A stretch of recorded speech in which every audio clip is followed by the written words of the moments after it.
तो हम यहाँ पर यूनिक प्रॉपर्टीज ऑफ कार्बन बोल रहे हैं, यानी कार्बन के पास एक खास प्रॉपर्टीज है जिसको हम बोलते हैं केटिनेशन, यानी चेन बनाना, एक दूसरे से कनेक्ट होना। बाकी एटम के पास ऐसा प्रॉपर्टीज नहीं होता है। उसके बाद जो केटिनेशन प्रॉपर्टी होता है सल्फर का होता है।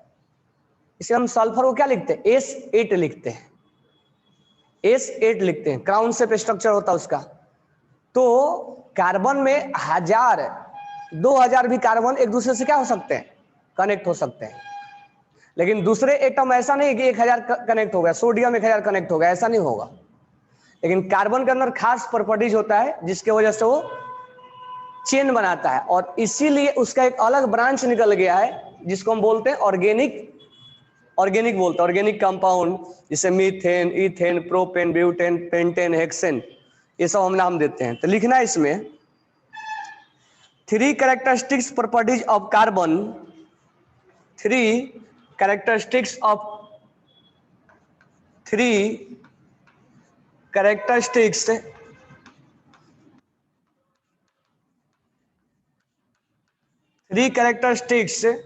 properties of 3 characteristics properties of carbon element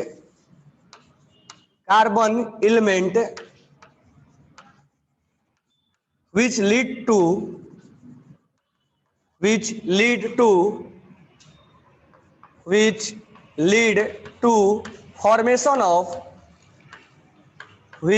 to formation of large number of organic compound, large number of organic compound, large number of organic compound।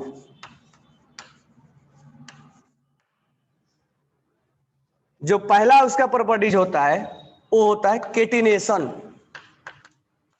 केटिनेशन का मतलब क्या हुआ, चेन बनाना, लिंकिंग, एक दूसरे से लिंक होना, चेन बनाना, सेल्फ लिंकिंग।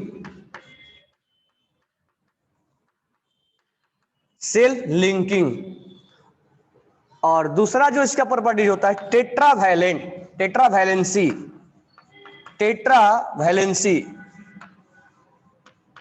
टेट्रावैलेंसी का मतलब क्या होता है, अब कार्बन के आउटर सेल में कितने इलेक्ट्रॉन होते हैं, 4, तो ये 4 कोवैलेंट बॉन्ड बनाता है। 4 क्या बनाता है, ये कोवैलेंट बॉन्ड बनाता है। ये 4 क्या बनाता है, कोवैलेंट बॉन्ड बनाता है, उसको टेट्रावैलेंसी। जब भी तुम देखोगे तो कार्बन 4 ही बॉन्ड बनाता है, 4 से ज्यादा भी नहीं बनाएगा और 4 से कम भी नहीं बनाएगा। तीसरा जो है इसका आइसोमेरिज्म। क्या, आइसोमेरिज्म। और फोर्थ वन जो है tendency to form multiple bond, tendency to form multiple bond, tendency to form multiple bond. और ध्यान से समझना पहले, tendency to form multiple bond. तो कार्बन के पास ऐसा प्रॉपर्टीज होता है कि एक कार्बन दूसरे कार्बन से क्या हो सकता है, लिंक हो सकता है, कनेक्ट हो सकता है, चेन बना सकता है।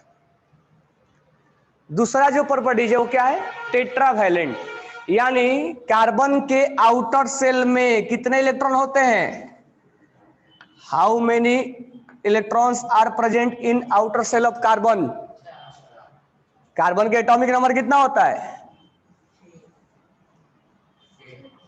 कॉन्फ़िगरेशन क्या होगा इसका, 2 4। आउटर सेल में कितने इलेक्ट्रॉन, आउटर सेल में कितने इलेक्ट्रॉन, 4। ऑक्टेट कंप्लीट करने के लिए और कितना बॉन्ड बनाएगा, 4। तो उसको हम क्या बोलेंगे, टेट्रा। टेट्रा बोले तो 4, और वैलेंसी बोले तो मतलब आउटर सेल में 4 इसके इलेक्ट्रॉन है जो कोवैलेंट बॉन्ड बनाएगा। ठीक है, सब बताएंगे। केटिनेशन क्लियर हो गया।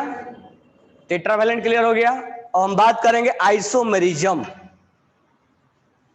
इसके अंदर एक खास और प्रॉपर्टीज होता है आइसोमेरिज्म का। ध्यान से देखना आइसोमेरिज्म का मतलब क्या होता है, और यहीं पे समझ में आएगा कि एलोट्रोप्स में और आइसोमेरिज्म में क्या डिफरेंस होता है। ध्यान देना, मान लो हमने लिखा CH2, मान लो हमने ऐसे लिखा CH2 और CH और CH2 और यहां हमने लगा दिया Cl। ये थोड़ा बहुत तो समझ में आ रहा होगा ना कि ये लिखा हुआ ऐसे 1 2 3 4, यहां 2 होगा। अब ध्यान देना यहां पे, मान लो इस क्लोरीन को हटा के मैं यहां लिख दूं CH2 CH और CH, इस हाइड्रोजन को मैं यहां लिख दूं और इस क्लोरीन को मैं यहां लिख दूं, क्या दिख रहा है तुम दोनों में? इस क्लोरीन को हटा के मैं यहां लिख दिया और इस हाइड्रोजन को एक कम करके यहां लिख दिया। अब अगर इसका फॉर्मूला देखोगे तो इसका फॉर्मूला क्या है? फॉर्मूला बताओ क्या होगा इसका? कितने कार्बन है, कितने हाइड्रोजन है, और यहां पर कितने क्लोरीन है? इसका फॉर्मूला होगा C3H6Cl। अब इसका फॉर्मूला बताओ, कार्बन कितने हैं, हाइड्रोजन कितने हैं और क्लोरीन कितना है? दोनों का फॉर्मूला क्या है? सेम है, लेकिन पैटर्न क्लोरीन का अटैचमेंट अलग अलग है। यहां क्लोरीन साइड में अटैच है और यहां क्लोरीन बीच में मिडल में अटैच है। इसका मतलब ये हुआ कि दोनों का फॉर्मूला सेम है, लेकिन दोनों का प्रॉपर्टीज क्या होगा? अलग अलग होगा। वैसे को हम बोलेंगे दोनों एक दूसरे के आइसोमर्स हैं, यानी आइसो, इस प्रोसीजर को बोलते हैं आइसोमेरिज्म, यानी two compound having same molecular formula but different form या different attachment.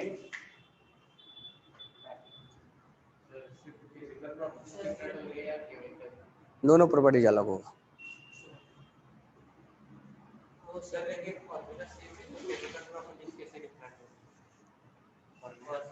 Physical properties different होगा, केमिकल नहीं होगा। केमिकल नहीं होगा, फिजिकल प्रॉपर्टीज डिफरेंट होगा।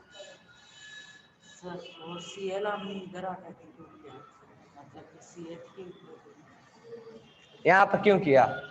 ऐसा हो सकता है कि क्लोरीन यहाँ भी अटैच हो, ऐसा भी हो सकता है कि क्लोरीन यहाँ भी अटैच हो। हमने किया नहीं, मान लेते हैं यहाँ भी अटैच है और यहाँ भी अटैच है। मान लेते हैं कि एक कंपाउंड में यहाँ अटैच है, एक कंपाउंड में यहाँ अटैच है। इसका फॉर्मूला ये है, इसका फॉर्मूला ये है, दोनों का फॉर्मूला क्या है? फॉर्मूला सेम है, लेकिन क्लोरीन का अटैचमेंट क्या है? इसके वजह से इनका केमिकल प्रॉपर्टीज क्या होगा?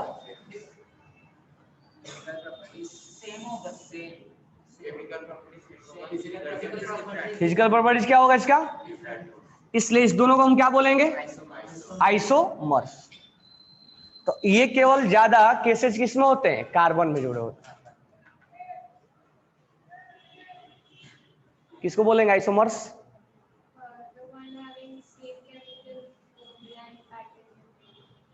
सेम केमिकल डिफरेंट प्रॉपर्टीज, हाँ different arrangement due to diet, different properties. अच्छा ये मेरे बताओ कि एलोट्रॉप्स में क्या डिफरेंस है? फिर एलोट्रॉप्स में और इसमें आइसोमेरिज्म में क्या डिफरेंस है? What is difference between allotropes and isomerism? Allotropes में फॉर्मूला अलग नहीं, एलोट्रॉप्स में एक एलिमेंट से बना होता है, उसमें कोई कंपाउंड नहीं होता है। स्ट्रक्चर क्या होते हैं? डिफरेंट होते हैं। सल्फर के या कार्बन के उसमें कंपाउंड नहीं होगा, उसमें एक ही एलिमेंट से बना हुआ वो कंपाउंड होगा, लेकिन इसमें क्या होगा? कंपाउंड होगा। क्लियर हो गया आइसोमेरिज्म? तो आगे लिखवाएंगे, अभी बस बताया मैंने, या इसमें है भी आइसोमेरिज्म है। तो आगे मैं और अब एक्सप्लेन करूंगा, ठीक है। अब ध्यान देना, tendency to form multiple bond, इसका मतलब क्या होता है? अब मान लो यहां कार्बन और कार्बन के बीच में अगर हम बॉन्ड देख रहे हैं, मल्टीपल बॉन्ड का मतलब होता है, जैसे मान लो हमने लिखा कि कार्बन और कार्बन के बीच में कौन सा बॉन्ड है? सिंगल। कार्बन और कार्बन के बीच में कौन सा बॉन्ड है? कार्बन और कार्बन के बीच में कौन सा बॉन्ड है? तो ये मल्टीपल बॉन्ड बनाने की कैपेबिलिटी रखता है, that is known as multiple bond. Single, double और ट्रिपल। दो एटम के बीच में हम 4 नहीं बनाते, मैक्सिमम 3 ही बॉन्ड बनाते हैं। यानी दो एटम के बीच में सिंगल हो सकता है, डबल हो सकता है और ट्रिपल हो सकता है। समझ में आ गया? तो अब लिखना है इसमें पहला पॉइंट केटिनेशन। तो write down first point केटिनेशन।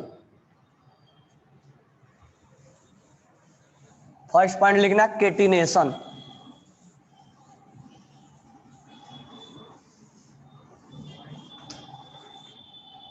Catenation में लिखना one reason for the existence of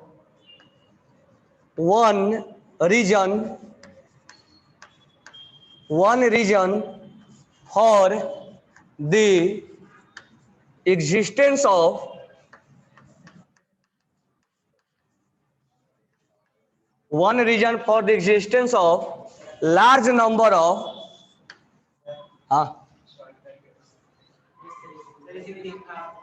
पहला शॉर्टकट करा रहा हूं, large number of organic compound, large number of organic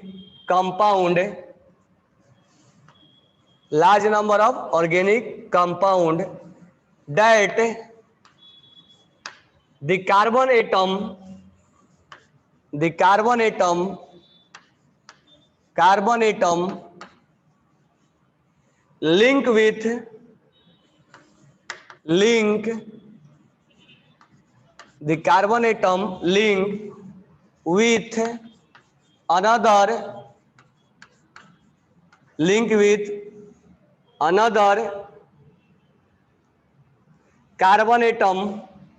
link with another carbon atom with कौन सा बॉन्ड बनता है? Covalent bond,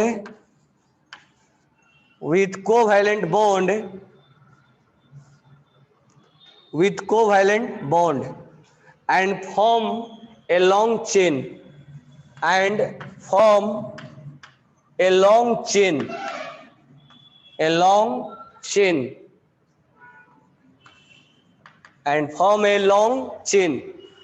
that is known as catenation.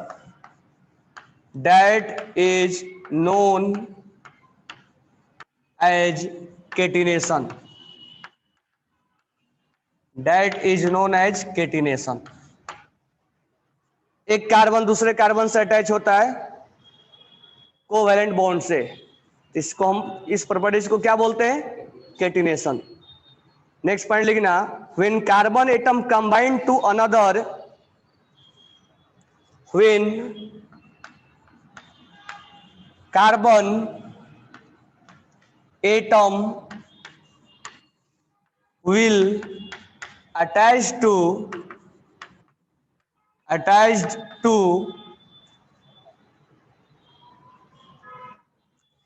another 3 type of chain,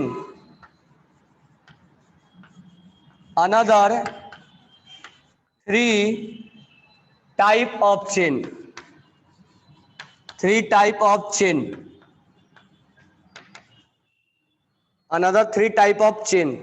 पहला है, अगर कार्बन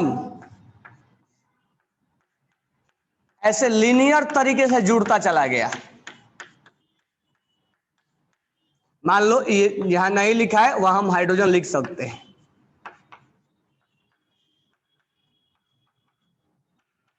इस तरह से अगर लीनियर जुड़ता चला गया, यानी जो जुड़ने का तरीका है वो लीनियर है, तो इसको हम बोलेंगे स्ट्रेट चेन। स्ट्रेट चेन ये लीनियर तरीके से जुड़ता चला गया है, यानी जो केटिनेशन का प्रॉपर्टीज होगा वो पहला जो तरीका होगा जुड़ने का, वो हो सकता है कि वो एक दूसरे से कंटिन्यू जुड़ता चला जाए। अब जो दूसरा तरीका है उसका, अब जैसे मान लो ट्री है, ट्री के अंदर ब्रांच होता है ना, तो दूसरा जो तरीका है उसका जुड़ने का, वो हो सकता है कि ये कार्बन है और ये कार्बन, ये कार्बन, ये कार्बन, और ये हो सकता है कि ये इधर जुड़ गया है, तो इसको हम ब्रांच बोलते हैं। अब हर जगह ये चीज ध्यान देना कि कार्बन 4 ही बॉन्ड बनाया है, लेकिन ये लीनियर नहीं है। क्यों? क्योंकि ये ब्रांच में हो गया है।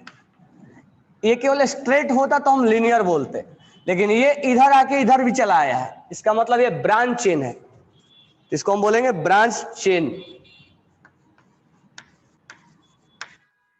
Branched chain. अब ये दोनों को मिला के हम बोलते हैं ओपन चेन। ओपन चेन मतलब कहीं पर भी कनेक्टिविटी क्लोज नहीं हुआ है, तो इसको हम दोनों को मिला के बोलते हैं ओपन चेन। तो ओपन चेन में भी स्ट्रेट लाइन और ओपन चेन में भी ब्रांच चेन। ओपन चेन में भी स्ट्रेट चेन और ओपन चेन में भी ब्रांच चेन। अब तीसरा कनेक्टिविटी, जो ये चेन है हो सकता है साइकिल बनाए, रिंग बनाए। तो एक कार्बन मान लो क्लोज चेन बनाए, ये कार्बन से अटैच है। अब ये कार्बन 2 बॉन्ड बनाया है, 2 बॉन्ड और लिख दो यहां पे, यहां और यहां, यहां, यहां, यहां, यहां, क्योंकि हर कार्बन 4 बॉन्ड बनाएगा। यहां हाइड्रोजन लिख दो। अब ये जो है रिंग बनाया है, यानी कनेक्टिविटी जो हुई है वो एक रिंग बनाया है, तो यहां हम इसको बोलेंगे क्लोज चेन, क्लोज्ड चेन, हम इसको बोलेंगे क्लोज्ड चेन। ठीक है, तो मुझे एक चीज बताओ कि अगर मुझे क्लोज चेन बनाना है तो मिनिमम कितने कार्बन की रिक्वायरमेंट होगी? अगर हम एक क्लोज चेन बनाते हैं तो मिनिमम कितने कार्बन की जरूरत पड़ेगी? 6 की जरूरत पड़ेगी। 6 से कम नहीं हो सकता है? उससे भी कम नहीं हो सकता है? 4 से कम नहीं हो सकता है? हो सकता है। मिनिमम हम 3 कार्बन से भी चेन बना सकते हैं। 2 कार्बन से तो नहीं बना सकते, मिनिमम हम 3 कार्बन से मिलके एक साइकिल बना सकते हैं। तो मिनिमम 3 नंबर से स्टार्ट होता है, यानी 3 कार्बन मिलके एक साइक्लिक चेन बनाते हैं। 4 भी बना सकते हैं, ये 3 का है, 4 का भी हो सकता है, 5 का भी हो सकता है। 5 का यहां बना दे रहा हूं, 1 2 3 4 5। अच्छा, यहां पर क्या होगा? हाइड्रोजन। तो मिनिमम चेन बनाने के लिए हमें, साइकिल बनाने के लिए हमें 3 कार्बन की रिक्वायरमेंट पड़ेगी। तो 3 कार्बन से ये एक रिंग बना, 4 कार्बन से एक रिंग, 5 कार्बन से 5 मेंबर रिंग और 6 कार्बन से 6 मेंबर रिंग। यानी हमें मिनिमम एक रिंग बनाने के लिए 3 कार्बन की रिक्वायरमेंट होगी। 2 सब नहीं बना सकते, मिनिमम हम 3 से बना सकते हैं। कितने से बना सकते हैं? घर गए थे क्या? कितने कार्बन से बना सकते हैं? मिनिमम 3 कार्बन से रिंग बना सकते हैं। अब ये लिख लिए,